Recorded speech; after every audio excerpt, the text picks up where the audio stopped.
sont passés les esprits? Les esprits qui nous ont accompagnés de la saison 1 à la saison 3, ils sont passés où? Eh bien Fortnite, pour teaser la saison actuelle avant qu'elle n'arrive, ils avaient teasé qu'ils avaient peur qu'il leur arrive quelque chose. Et quand un abonné a commenté « Ne me dites pas que les insectes mangent les esprits », Fortnite a répondu en pleurant. Donc actuellement, les esprits ont disparu parce que les insectes les auraient mangés. On va voir aujourd'hui tous les secrets, les petites références dans le Battle Royale actuel et même dans le OG, etc. Bref, installez-vous bien confortablement, on va voir plein de trucs super cool que Fortnite a fait ou que Fortnite vont faire. Juste avant de commencer, je vous demande un maximum de likes les gars, n'oubliez pas de liker la vidéo, ça aide énormément. Sans plus tarder, on y va. Tout d'abord, tout le monde, en voyant l'image de la nouvelle saison, ça leur a fait penser à une saison bien connue de Fortnite. C'est vrai que cette image où on voit tous les skins du pass de combat avec derrière le Megazord en immense et surtout avec ce fond violet, ben ça fait penser à l'image de la saison 4 chapitre 2 avec Galactus. Et on pense que c'est pas pour rien et que Fortnite ont vraiment fait une ref à la saison de Galactus. Donc vraiment très bon petit easter egg pour rappeler cette saison incroyable qu'était la saison d'Iron Man, etc. Cette saison, vous l'avez compris,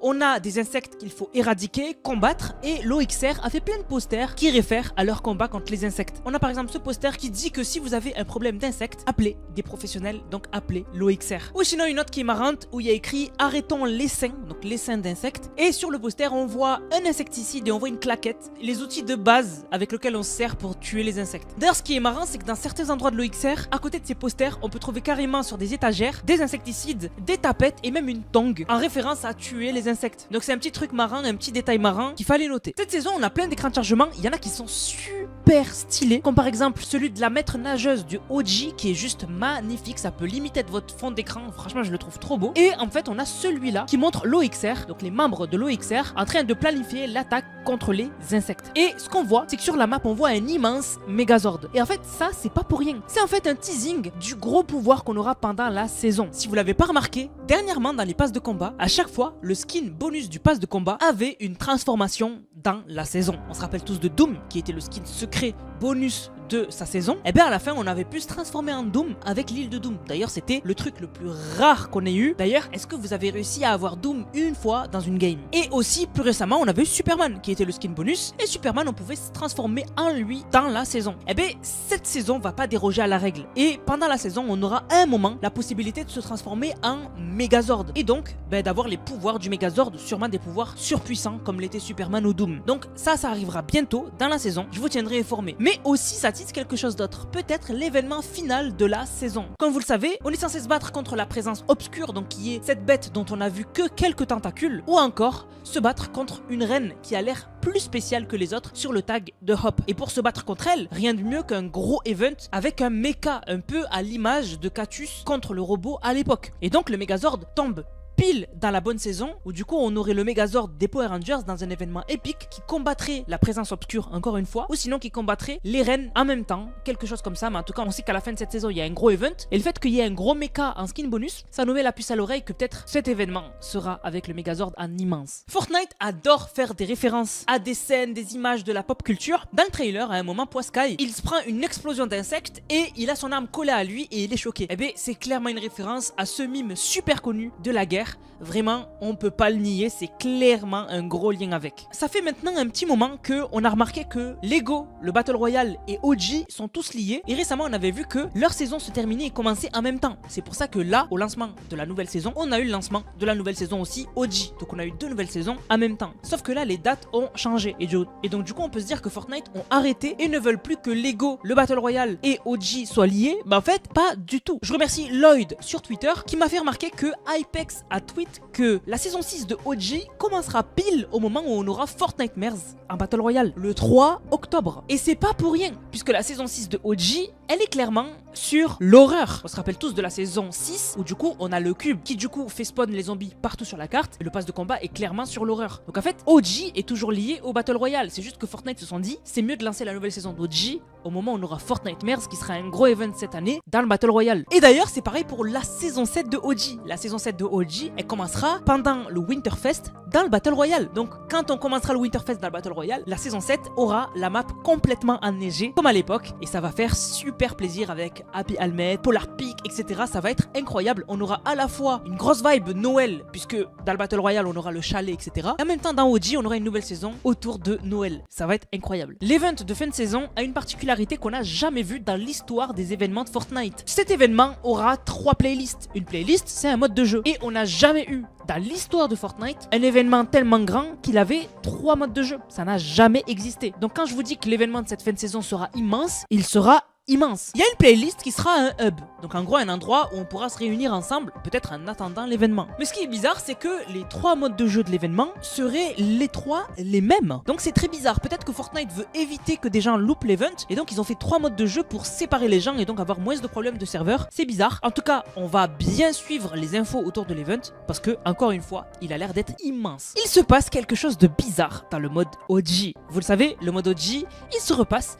mais il y a des événements qui changent. On l'a remarqué récemment avec les objets qui avaient disparu de OG et qui étaient apparus dans d'autres modes de jeu comme Reload ou Blitz. Eh bien, les choses bizarres continuent. Déjà, on a remarqué une nouvelle structure d'un loup qui hurle à la pleine lune. Vous allez me dire, Anas, c'est rien. Mais ça s'arrête pas là. Vous savez, à Retail, on avait un magasin qui s'appelait Noms. Ce signe, une faille est apparue et il l'avait fait disparaître, comme à l'époque du chapitre 1. Et d'ailleurs, il est réapparu pas loin. Sauf que logiquement, le magasin ne devrait plus avoir de nom. Mais le nom a été changé, alors que ça n'aurait jamais dû se passer. Et le magasin s'appelle maintenant Moon, Lune, en anglais. Donc on a un loup sur la map qui hurle à la pleine lune, et on a un nouveau magasin qui s'appelle Lune. Donc Fortnite veulent vraiment nous faire comprendre que la lune a quelque chose d'important dans OG. Et on s'est rendu compte que Cadothorn a été réajouté dans les fichiers du jeu en tant que boss. Et Cadothorn, dans son écran de chargement, la date qui s'affiche sur la machine à remonter le temps, c'est la date du chapitre 1 saison 5 original, en 2018. Et Cadothorn, il a un gros lien avec la lune. Avant qu'on le voie la toute première fois, eh bien on voit une éclipse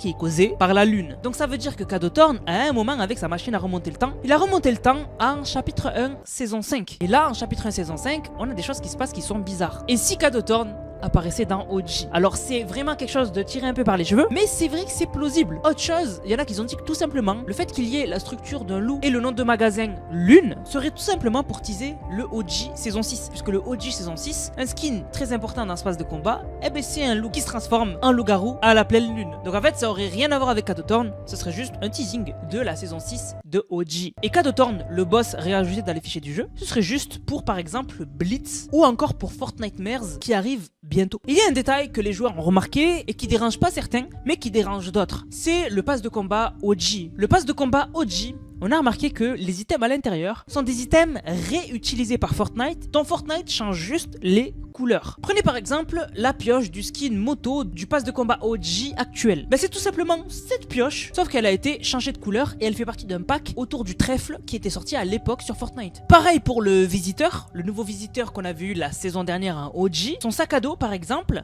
ben c'est juste le sac à dos modifié de ce skin de Slurp, sauf que Fortnite a juste changé les couleurs. Un petit dernier exemple pour la route, le planeur du visiteur du pass de combat OG de la saison dernière est tout simplement ce planeur de l'époque, sauf que Fortnite encore une fois a juste changé les couleurs. Donc en fait les passes OG sont tout simplement des anciens sacs à dos, des anciens planeurs, des anciens revêtements de skins qui sont déjà sortis dans la boutique mais dont Fortnite a juste changé les couleurs. Moi personnellement ça me dérange parce que le pass OG, ben, j'aimerais bien avoir des choses uniques, mais avoir les mêmes items que des packs qui ont déjà existé dans Fortnite mais en changeant la couleur, franchement, je trouve ça très très bof. Mais dites-moi vous ce que vous en pensez dans les commentaires. Énormément de gens, comme on est dans une saison insecte, voulaient dans le pass de combat un skin insecte. Et donc, on a des écrans de chargement qui nous en montrent un. Mais il est assez spécial. C'est le skin d'une mouche qui sortira sûrement dans la boutique, mais c'est une mouche scientifique. Elle est en train de parler au skin panda qui fait partie de l'OXR, donc ceux qui combattent les insectes, et ça a l'air d'être lui qui analyse les insectes et nous montre d'ailleurs leurs points faibles. Mais il est très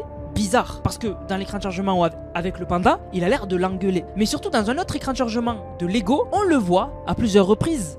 Mais il a l'air d'enquêter et d'être quelqu'un de maléfique. On le voit à gauche en train de se frotter les mains, en haut prêt à bondir pour attaquer, ou encore à droite avec un regard rouge et suspicieux. Donc ce skin, franchement il me plaît. Il me fait beaucoup penser à l'agent KO, je sais pas pourquoi. Mais en tout cas, on va garder un œil dessus et quand il sortira dans la boutique, je pense que je le prendrai. Fortnite ont envoyé récemment un sondage à plusieurs joueurs pour leur demander quel thème de saison ils voudraient voir à l'avenir dans Fortnite. Alors il y a une liste immense, mais parmi les thèmes que Fortnite a demandé aux joueurs qu'ils voudraient voir ou pas arriver, il y a par exemple une saison sur la mythologie celtique. Franchement moi ça me plaît pas de ouf, mais aussi ils ont proposé une saison autour du cyberpunk. Donc le cyberpunk c'est pas le jeu, c'est un peu un truc futuriste etc. Mais surtout moi dans cette liste, ce que j'ai retenu, c'est que Fortnite, il planifie peut-être et il demande aux joueurs leur avis sur une saison sur le thème de l'Égypte, la mythologie égyptienne.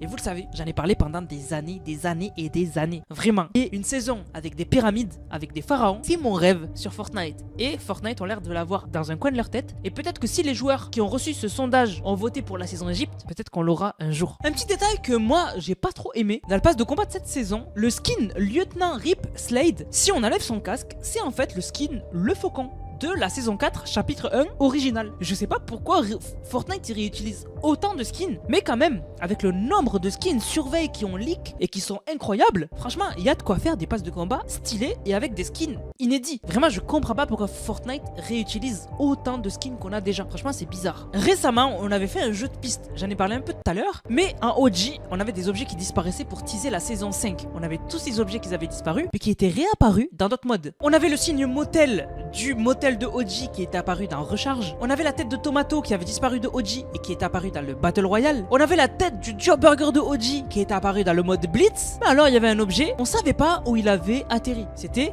le signe Lonely Lodge. Une faille l'a emporté, mais on a cherché dans Recharge, on a cherché dans Blitz, on a cherché partout, on l'a pas retrouvé. Et alors, il est apparu dans Parallèle. Mon histoire parallèle à celle de Fortnite, il est apparu au lac. Et ça c'est incroyable puisque ça lie les modes du Battle Royale et surtout les événements qui se passent dans le Battle Royale et dans OG à Parallèle. Et surtout que récemment, on l'a vu, le Battle Royale a eu l'attaque de la présence obscure et par exemple, les mégalithes étaient apparus dans le Battle Royale et ils étaient apparus dans Lego aussi. Et bien maintenant, ils sont apparus dans Parallèle.